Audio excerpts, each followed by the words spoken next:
Kamusta mga idol? Pag-usapan muli natin ang bagong kaganapan sa paghahanda ng Strong Group Athletics sa nalalapit na Dubai International Basketball Championship. Malaking problema na naman nga ang iniwan ng pinaka-kontrobersyal na player ngayon na si Mikey Williams.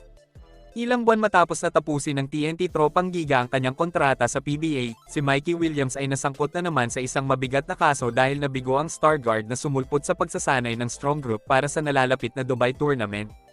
Binatikos ni Strong Group Team Manager Jacob Lau si Mikey dahil sa pagtanggi nito sa kanyang pangako na sisipot sa practice sa lalong madaling panahon para paghandaan ng koponan ng International Championship sa Dubai.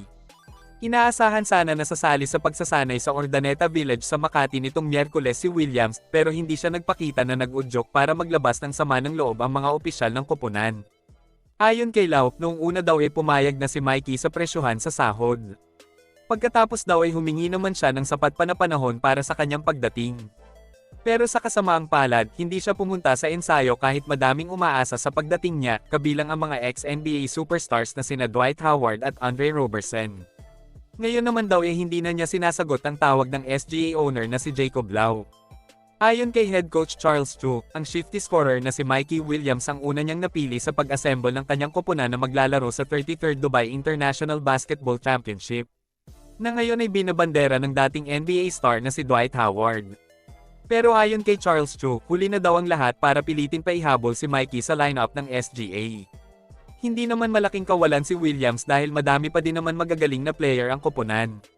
Madami na tuloy ang naniniwala na pera ang dahilan ng hindi pagsipot ng former TNT point guard sa team. Kaya hindi nakapagtataka kung bakit pagod na ang TNT makipag-usap sa kanya. Pero ayon kay Charles Chu, humihingi pa daw ng clearance si Mikey Williams sa TNT dahil ongoing muli ang pakikipagnegosasyon niya sa koponan para paghandaan muli ang pagbabalik sa PBA. May kinalaman kaya ang TNT management o ang PBA sa pag-udyok kay Mikey na huwag nang sumali sa Strong Group Athletic?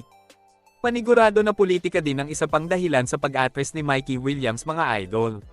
Si Jacob Lau lang kasi ang may-ari ng SGA at siya nga din ang team manager na Converge Fiber Xers sa PBA na nabalot ng kontrobersya matapos ma-deny si Delta Pineda bilang team governor ng Converge.